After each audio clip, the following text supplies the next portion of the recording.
My mother-in-law grabbed my passport and set it on fire. I watched in shock as it quickly turned to ashes. "Now you can't go on vacation to street parts," she said. "What?" I stammered. "You're a stranger here, so you're staying put," she replied. I looked at my husband and mother-in-law, both grinning at me. I was horrified by their cruelty. I had suspected they were up to something, but I never thought they'd go this far. I felt a mix of anger and disbelief as their triumphant, sickening giggles filled the room. Taking a deep breath, I decided to tell them the truth. "My name is Tyra, and I'm 29 years old. I studied linguistics at the university. Since graduating, I've been diving deeper into the world's languages and cultures, sharing what I learn with others. The organization I work for often sends me abroad for various activities. When I go, I'm usually away for a few months at a time. When I first started this job, I honestly thought marriage was out of the question for me. But when I returned to my home country at 26, I met Corey, who later became my husband. I would only see him for a few months at a time, as my job required me to travel constantly. Once assigned, I wouldn't see him again for months. We kept in touch through phone calls and emails. 2 years passed this way, and when I was 28, we got married. Even after the wedding, I still spent half the year abroad, so we were often separated. I am grateful to him for choosing to marry me despite the challenges. Right now, I am on my way home from the airport. Today is the first time I will see my husband in 5 months. I should be tired, but my steps are light, and my walking speed gets faster as I near home. When I arrived, my husband wasn't home yet, so I started cleaning up the mess. I always tell him to keep the room clean, but it's quite messy here. Normally, this would cause a fight, but today I can forgive him. After all, I'm going to see him for the first time in 5 months. I was in the middle of cooking when I heard the front door open. My husband walked into the living room. I rushed over to him. "Corey, welcome home. Good to see you." "Oh, hey, Tyra, you're home. This is supposed to be today," Corey said casually. "Is that all you can say? We haven't seen each other for 5 months," I replied, feeling a bit hurt.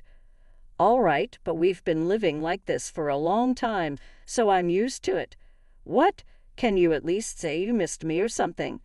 "I'm tired anyway. Is dinner ready?" "Yeah, I just finished cooking it. Let's eat." Eating with my husband for the first time in months should have been the most delicious meal in the world, but I felt different this time. "Hey, Corey, why do you keep looking at your phone?" I asked. What's wrong with that?" "Nothing is wrong, but I'm finally home, you know. You've been looking at your phone and haven't talked to me at all. We've been communicating by phone and emails all this time, haven't we?" "That may be true, but it's been a long time since we've seen each other like this." "So why?" My tone grew stronger as I became angrier at his attitude. It seemed to trigger something in him. He stood up, put his phone on the table, and glared at me. "You know what? You were just on a plane, but I'm tired from work. Got it?" "Whoa, wait a minute. I jumped on the plane right after work, too." "Don't talk to me like that. I didn't ask you to do that. You just rushed home on your own." "You don't have to say it like that.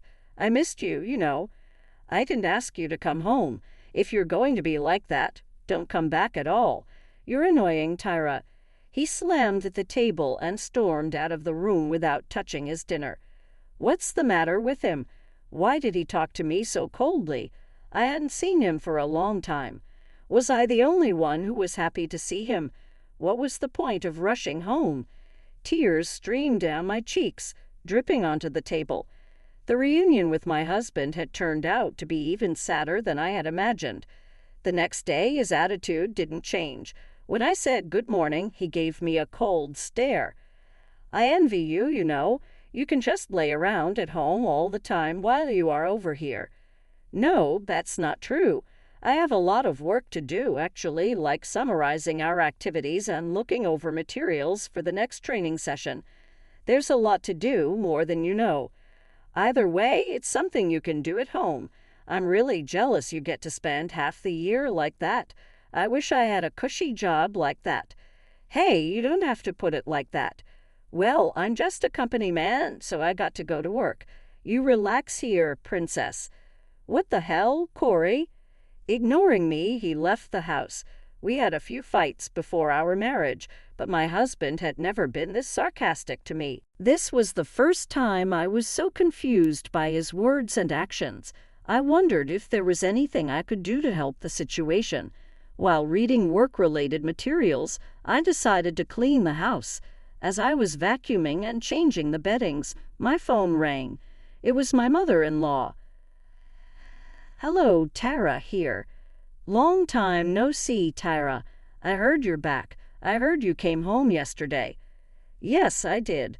And I heard you said something bad to Corey. He was quite angry.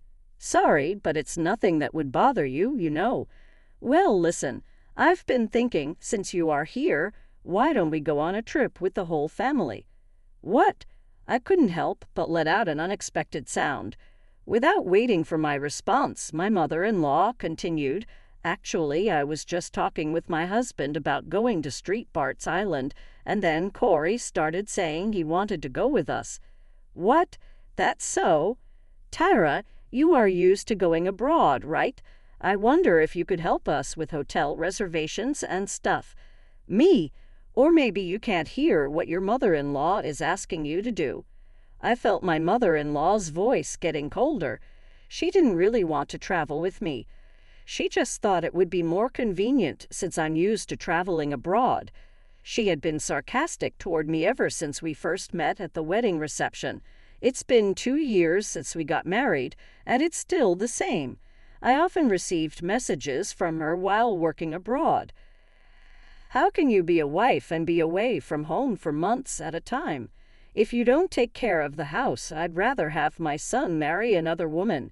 It was a mistake to allow him to marry a woman like you."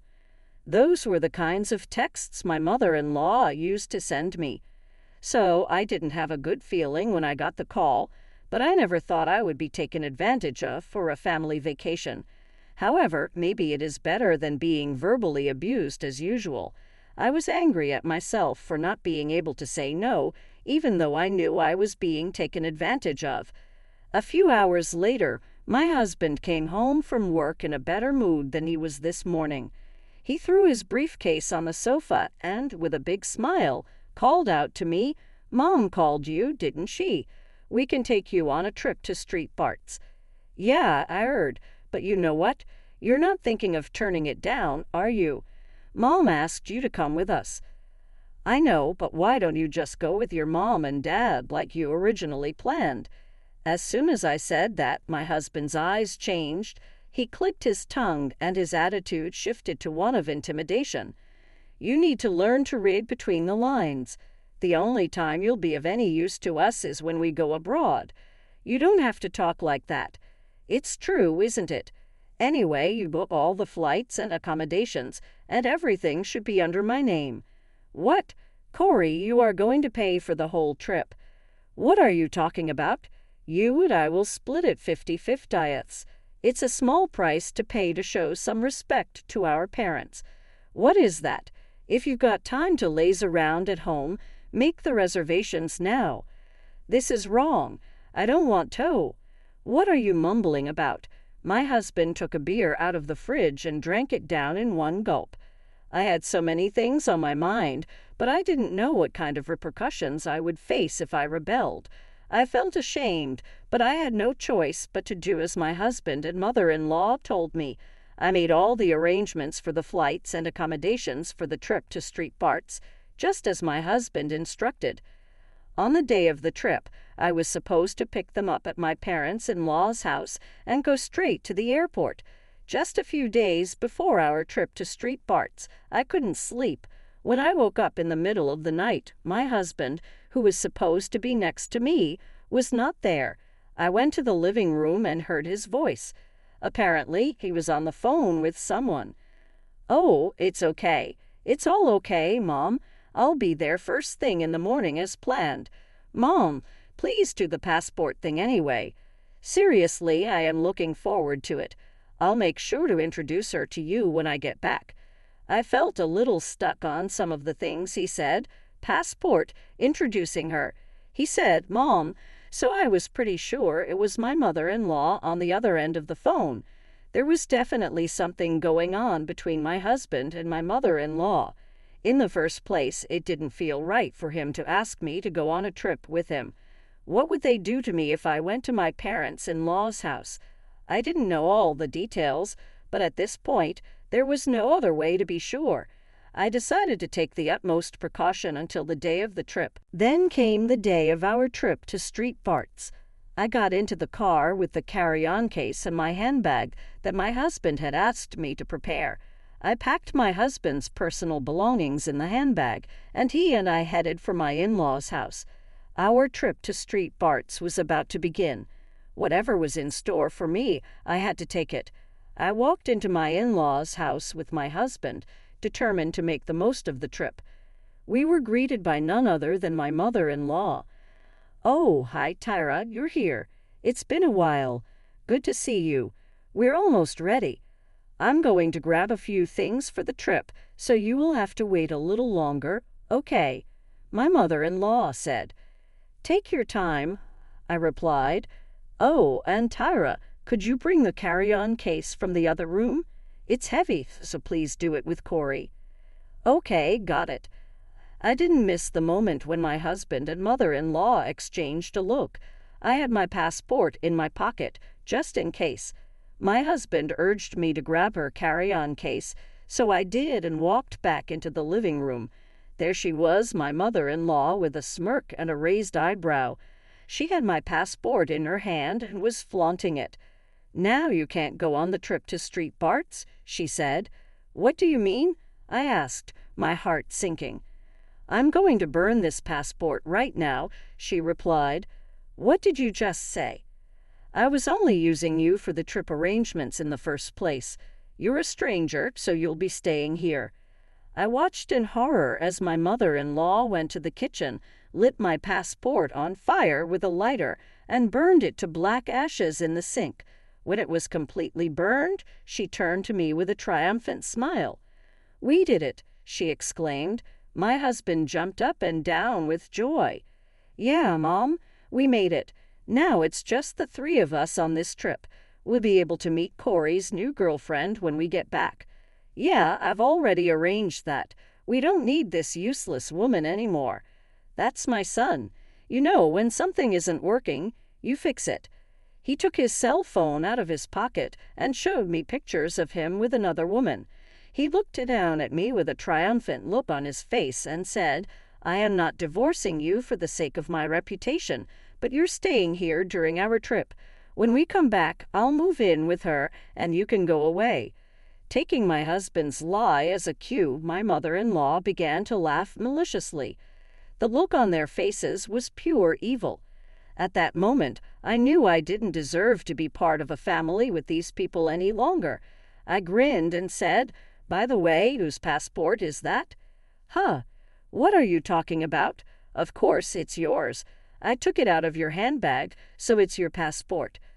"I'm so sorry, but my passport is right here." "What? It can't be." I took my passport out of my pocket and flashed it in front of her. My mother-in-law saw this and opened her mouth in panic. "That's not possible." "No, this is my passport, for real. See, my mother-in-law must have sneaked into my handbag and assumed the passport in it was mine. How could she burn it without checking?" "Wait, whose passport did I burn then?" "I guess it was my husband's passport that was in there. So this means it was your son's passport that you burned earlier." At these words, my mother-in-law turned pale and started shaking. My husband began to blame her mercilessly. "Hey, Mom, what have you done? I told you to be careful. I only found one passport in her handbag. Who would think it belonged to her?" My husband shouted. "I don't give a damn. You didn't check. That's why this happened." My mother-in-law fired back. "You're saying it's my fault. If you had checked from the beginning, I wouldn't have made this mistake." "What the hell?" They started blaming each other, and I was beyond angry and disgusted. "Hey, Tyra, do something," my husband yelled at me. "Seriously, where do you come off telling me what to do? You cheated on me behind my back. How dare you? You and your mother are both disgusting human beings." "Hey, who do you think you are talking to?" "I'm talking to you and your stupid mother. You don't think I'm going to let you get away with this, do you? You're going to pay me back exactly what you owe me. I'll make sure you pay for the affair and all the abusive words your mother gave to me. So be prepared."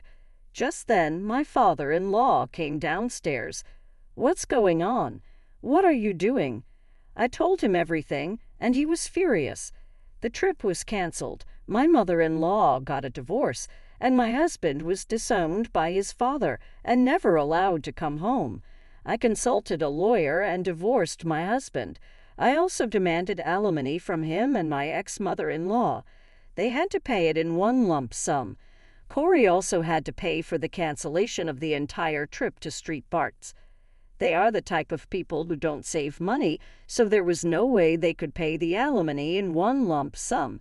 In the end, they managed to repay all the money by borrowing.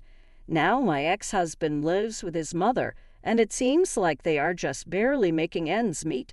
My ex-husband was also dumped by the woman he had an affair with. I've moved out and am using the alimony money to rent a condo. Living alone is great. After enduring cheating and bullying, I went through a lot of hardships, but now I'm free from all of that and truly enjoying my life. I'd want to keep traveling to different countries, learning about their cultures, and sharing